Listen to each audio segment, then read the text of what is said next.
எல்லாருக்கும் வணக்கம். அரட்டை ஸ்குவாட் பாதி அசம்பிள் ஆயிருக்கோம். நானும் முதலாளியும் இன்னைக்கு மேட்ச் ரிவ்யூ 251 ஃபார் 4 இங்கிலாந்து. டாஸை ஜெயிச்சு பேட்டிங் பண்ணாங்க. எல்லாரும் எதிர்பார்த்தோம் டாஸை ஜெயிச்சு பவுலிங் பண்ணுவாங்க அப்படின்னு. டாஸை ஜெயிச்சு பேட்டிங் பண்ணியிருக்காங்க. நிறைய சூட்சமும் இருக்கு வெற்றி. நான் பார்த்த வரைக்கும் நிறைய பால் லோவாக வருது, நல்லா டிட்டீரேட் ஆயிரும் போல தெரியுது. இவங்க வந்து டாஸை ஜெயிச்சு முதல்ல பேட்டிங் பண்ணுறாங்க அப்படின்னா நம்ம கடைசி பண்ணும்போது பிச்சு வந்து கந்தரகோலமாக இருக்கும் அப்படிங்கிறத முடிவு பண்ணிட்டு தான் அவங்க அதை பண்ணுறாங்க அப்படின்னு தோணுது. Point number 1. பாயிண்ட் நம்பர் 2, பல நாட்களாக இவங்க போட்டு அந்த அடி என்னானாலும் பரவாயில்ல, எங்களுக்கு வந்து எங்கள் இதுதான் முக்கியம் அப்படின்னு சொன்ன அந்த பாஸ் பாலை வந்து விட்டுட்டாங்க.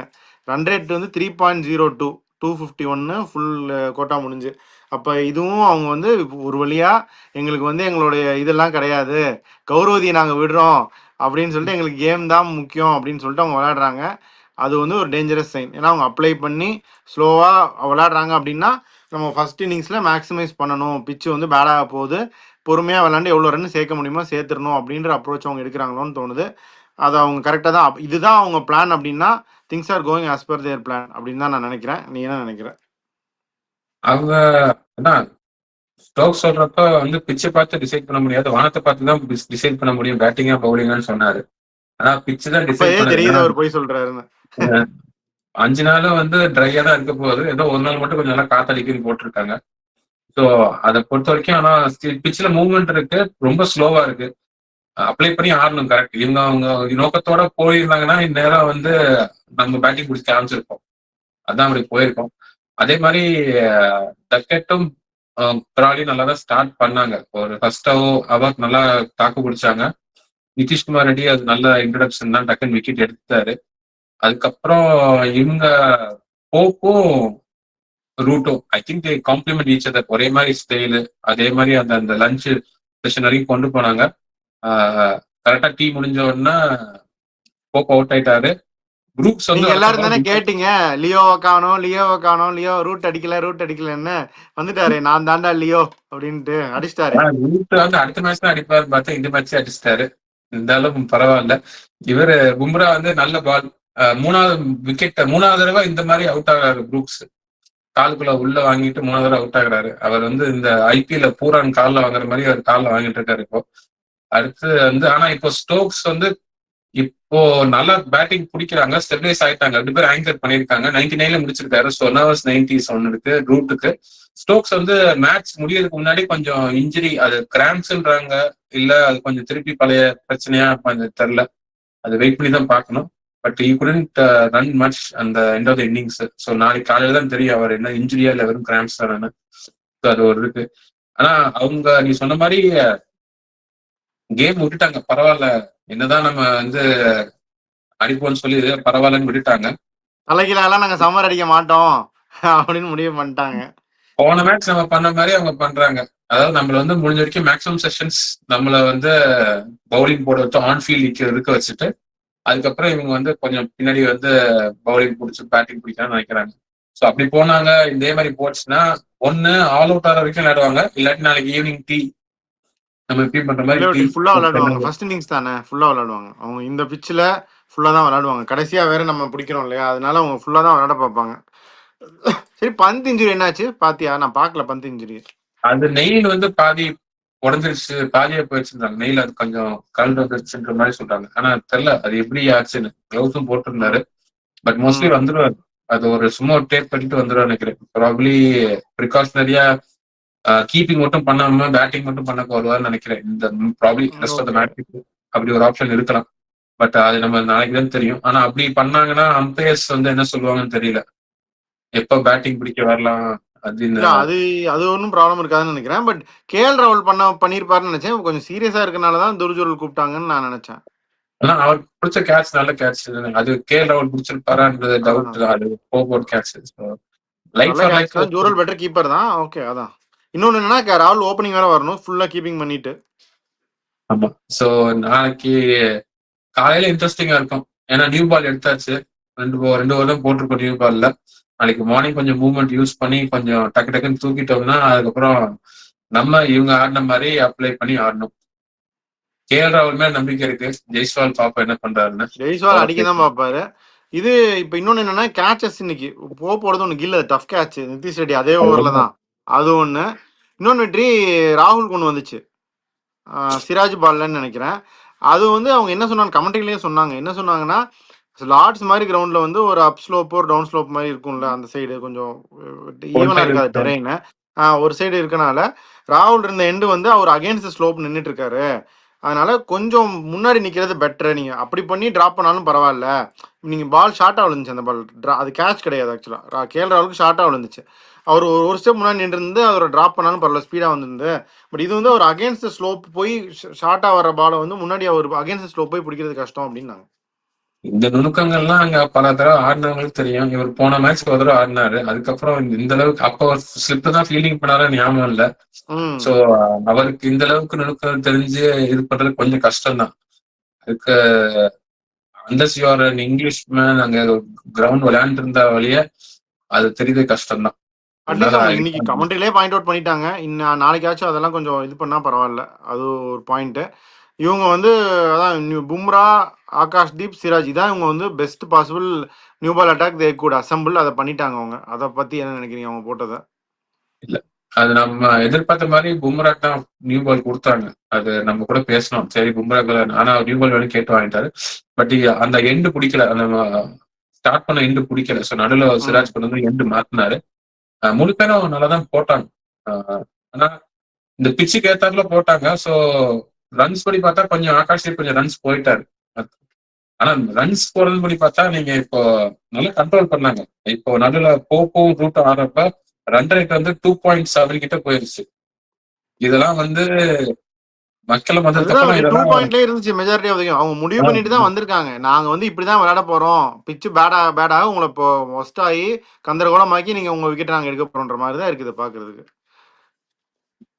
ஒருவேளை அவங்க அது மாதிரி நினைக்கிறாங்களா இல்ல டிரா கூட விளையாடுறாங்களா சொல்லலாம். இவ்வளோலயே விளையாட மாட்டாங்க. அதுதான் நீ அவங்க ஸ்லோவா அப்ளை பண்ணி விளையாடுறாங்க. இன்னொன்னு பாத்தீங்கன்னா கிராலி வந்து வெளியே வந்து விளையாடிட்டு இருந்தாரு. கிரீஸை விட்டு வெளியே வந்து விளையாடிட்டு இருந்தாரு நிறைய பால் இனிஷியலாவே. ஸோ அதெல்லாமே சொல்லி தான் அனுப்பிச்சது தான். நம்ம இனிஷியல் மூவ்மெண்ட் இருக்கும், கட் டவுன் பண்ணும் அப்படின்னு சொல்லி நம்ம ரொம்ப வெளியே வந்து விளையாடிட்டு இருந்தாரு. இவங்களும் ரொம்ப அதிகமாக ட்ரை பண்ணாங்க, எல்லா பாலும் விக்கெட் எடுக்கிறேன்னு சொல்லி ரொம்ப ட்ரை பண்ணாங்க. அவங்க வந்து விக்கெட்டை கொடுக்கக்கூடாது. Very very unlike England, how England have played இந்த பாஸ்ட் ஃபியூ இயர்ஸ். இன்னைக்கு வந்து யார் பார்த்தாலும் தெரிஞ்சிருக்கும். Very very unlike England's game அது. இவங்க வந்து ரொம்ப ட்ரை பண்ணிட்டாங்க. நம்ம கண்டியூசிவ் கண்டிஷன்ஸு இன்னைக்கு 2 மதியானத்துக்குள்ள ஆல் அவுட் ஆகி அனுப்புன்ற மாதிரி ட்ரை பண்ற மாதிரி இருந்துச்சு இனிஷியலா. இன்னொரு விஷயம் என்னன்னா, இவங்க கண்ட்ரோல் தான் ஆடினாங்க. பட் ஃபீல்டிங் பிளேஸ்மெண்ட் வந்து இப்ப ரூட் வந்து தேர்டுக்கெல்லாம் கொஞ்சம் அடிச்சு விட்டு ரன் எடுத்துக்கிட்டே இருப்பார், சிங்கிள்ஸ் கன்வெர்ட் பண்ணிட்டே இருப்பார். அதையும் பிளாக் பண்ணிட்டாங்க. ஸோ ஓரளவுக்கு எல்லாரோட ஸ்கோரிங்கையும் கண்ட்ரோல் பண்ணிட்டாங்க. ஸோ மேபி இந்த ஸ்கோரிங் ஃபீல்ட் பிளேஸ்மெண்ட் கண்ட்ரோல் பண்ணாம இருந்தா அவங்க இன்னும் 250 பிளஸ் இன்னும் கொஞ்சம் 300 கிட்ட கூட போயிருக்கலாம். இல்ல அவங்க ஷாட்டுக்கே போலே வெட்டி. அவங்க விளையாடுற ஷாட்ல நீ பார்த்தே இல்ல, அந்த மாதிரிலாம் அவங்க போவே இல்லை. கன்வெர்ட் பண்ணி இல்ல, அதான் எல்லா கேப்ஸையும் க்ளோஸ் பண்ணதுனால சிங்கிள் ஸ்கோர் டக்குன்னு எடுத்து போக முடியல அவங்களால. ஸோ அதனால அவங்க வந்து பெரிய அளவுக்கு ஷார்ட்ஸ் போகாட்டியும் அட்லீஸ்ட் சிங்கிள்ஸ் ரன் பண்ணியா கன்வெர்ட் பண்ணிருக்கலாம்ல. அதுவும் இந்த வெதருக்கு தாராளமா கன்வெர்ட் பண்ணலாம். அவங்க அதுவும் பண்ணல இல்ல. ஸோ அதை சொன்னேன். அதான் அந்த ஃபீல்ட் பிளேஸ்மெண்ட்டும் கொஞ்சம் அளவுக்கு கில்லி நல்லா தான் பண்ணியிருக்காரு. நம்மளும் பண்ணியிருக்காரு. அதை விட ஒரு பெஸ்ட் கால் வந்து அந்த நிதிஷ் ரெட்டிக்கு அந்த பவுலிங் கொடுத்த கால் தான். ஏன்னா நம்ம பல தடவை சொன்னது 10 பேர் வச்சு விளையாடிட்டு இருக்காங்க அப்படின்னு. 10 பேர் ஏன் அப்படின்னா நிதிஷ் ரெட்டி வந்து கான்ட்ரிபியூட் பண்ணல பேட்டோட. பால்ல வந்து 2 ஓவர் 4 ஓவர் அப்படிதான் கொடுத்தாங்க. ஷர்துல் தாக்கூருக்கே அவங்க அப்படிதான் கொடுத்தாங்கன்றப்ப நிதிஷ் ரெட்டிக்கு அதோட கம்மியாக தான் கொடுத்துட்டு இருந்தாங்க. ஸோ இந்த மாதிரி ஒரு குரூஷியல் டைம்ல அவருக்கு பவுலிங் கொடுத்தது சஸ்டெயின்டா. இன்னைக்கு தேங்க்ஃபுல்லி பிரேக் த்ரூ எடுத்துட்டாரு. இன்கேஸ் பிரேக் த்ரூ எடுக்கலைனாலும் அந்த ஒரு ப்ரொலாங்டு ஸ்பெல் அவங்களுக்கு கொடுத்துருந்தா நல்லது. ஏன்னா இந்த மாதிரி கண்டிஷன்ஸ்ல கிட்டத்தட்ட ஒரு சௌரவ் கங்குலி மாதிரி ஒரு பவுலர் தான் அவர் நிதிஷ் ரெட்டி. மேபி கொஞ்சம் slightly faster, few clicks faster. So லைட்டாக லேட் மூவ்மெண்ட் இருக்கு. அதனால ஃபர்ஸ்ட் விக்கெட் வந்து ஓசி விக்கெட் டக்கெட் அடிக்க பார்த்து அது down the leg side. Second wicket வந்து நல்ல பால் தான் போட்டார், கிராலி அவுட்டான பால். பட் தென் இவங்க தொடர்ந்து வந்து அந்த மாதிரி ஆப்பர்ச்சுனிட்டிஸ் கொடுத்தா இன்னும் நல்லா இருக்கும் நிதிஷ் ரெட்டி மாதிரி ஒரு பவுலருக்கு. அதுதான் நான் நினைக்கிறேன். நீங்க நினைக்கிறேன்? கண்டிப்பா நிதிஷ் ரெட்டி நம்ம நிறைய தடவை ஓட்டணும், பரவாயில்ல ப்ரூவ் பண்ணிட்டாரு. 2 விக்கெட் டக்குன்னு எடுத்துட்டாரு. சான்ஸும் கொடுக்கல வெற்றி ஓடணும்னு. இந்த விட நான் தானே எடுத்தேன் ஃபேண்டசி. சான்ஸும் கொடுக்கல அவரு. சான்ஸும் கொடுக்கல. நம்ம என்ன நினைச்சோம், இந்த டிராப் கூட பண்ணிடுவாங்கன்னு நினைச்சோம். அந்த ஒரு பேட்ஸ்மேனா கூட திருப்பி எடுக்கலாம் அப்படின்னு நினைச்சோம். பட் அப்பதான் நான் சொன்னேன் இந்த ப்ராஜெக்ட் பாண்டியான்னு ஒண்ணு நடக்குது. இப்ப நிதிஷ் ரெட்டியை வளர்த்து விட்டு பாண்டியா வந்து அந்த அளவுக்கு ஒரு ஆல்டர்னேட்டிவே இல்ல அப்படின்ற மாதிரி இருக்கக்கூடாது. பாண்டியாவுக்கு வந்து ஒரு ரீப்ளேஸ்மெண்ட் இருக்கு. Everybody can be replace, any one has a இதுன்ற மாதிரி இவங்க கிவிங் இந்த long rope to Nitish Reddy. Long rope. ஆனா அந்த லெவலுக்கு வர்றதுக்குள்ள பாண்டியா ரிட்டையர் ஆயிருவான்னு தோணுது. அப்புறம் பாண்டிய அளவுக்கு வரணும்னா கொஞ்சம் போத் யங் தான். ஆனா பாண்டிய அளவுக்கு வரணும்னா he'll be closer to retirement at that 8 crore point. ரூபாய்க்கு வாட்ச் கட்டணுமா? கண்டிப்பா அந்த அளவுக்கு ஒரு பேட்டிங் பவுலிங் வந்து நிச்சயமாடி வரணும்னா அட்லீஸ்ட் ஒரு 4-5 இயர்ஸ் ஆகும்னு நினைக்கிறேன். பார்ப்போம்.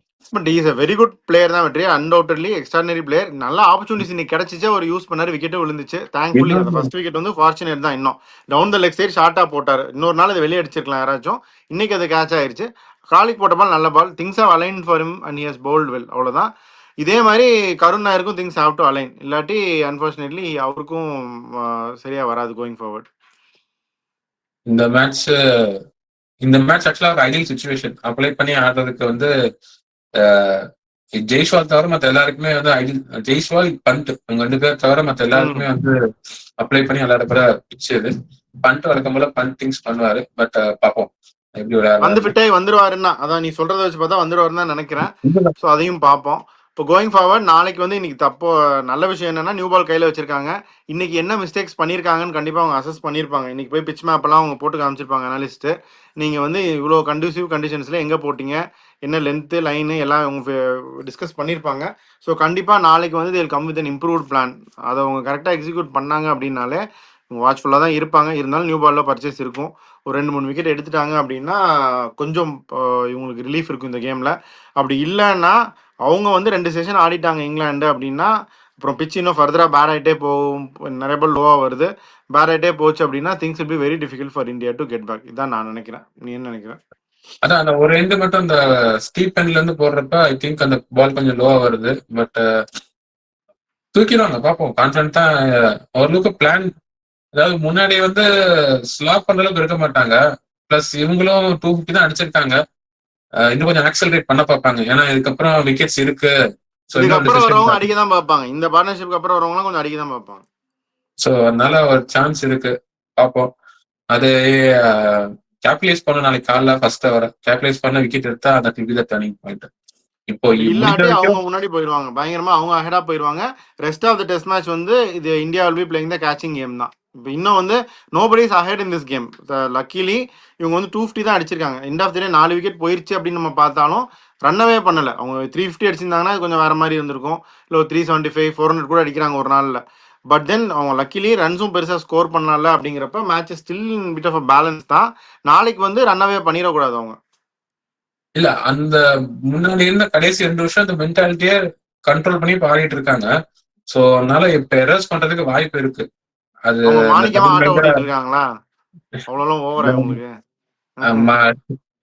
இல்ல அதான் டபுள் மைண்டடா இருக்கிறதுக்கு வாய்ப்பு இருக்கு. சோ அது வரப்பதான் அந்த கிளிக் ஆகும். போனதால ரூட் அவுட் ஆனது அப்படிதானே. அடிக்கவா வேணாமான்னு யோசிச்சப்ப அவுட் ஆயிட்டாரு. பட் அந்த மாதிரி டபுள் மைண்டா போக கொஞ்சம் கொஞ்சம் வரும். அப்ப விக்கெட் விழுவும்னு நினைக்கிறேன். பார்ப்போம். சரி, டபுள் மைண்ட் ஆனோன்னு ஞாபகம் வருது. லாக்கூல் மட்டும் எல்லாரும் நாளைக்கு வந்துடுவாங்க. ஸோ நாளைக்கு இதை பற்றி நம்ம ரிவ்யூ பண்ணுவோம். ஸோ இன்னைக்கு பொறுத்த வரைக்கும் இவ்வளோதான். 251 for 4 England. Kind of very much இந்த பேலன்ஸ் தான் மேட்ச். எனிபடிஸ் கேம் தான். நாளைக்கு யார் அட்வான்டேஜ் எடுக்கிறாங்களோ தே வில் பி அஹெட் இந்த கேம். மற்றவங்க other team will have to play the catching game தான். பின்னாடியே தான் வந்துட்டு இருக்கணும் அவங்க. அந்த அட்வான்டேஜ் எப்படி யார் எடுக்கிறாங்க அப்படின்னு பார்ப்போம். Will see tomorrow. நாளைக்கும் வந்து இதை பற்றி பேசலாம். வெற்றி உன்னோடைய ஃபைனல் கமெண்ட் சொல்லிட்டா வி கேன் க்ளோஸ். அதான் நாளைக்கு வந்து hopefully day will be quite interesting. India batting பிடிக்க ஆரம்பிக்கும் எதிர்பார்க்கிறோம். Will be back with the review of day 2. Signing off test ball.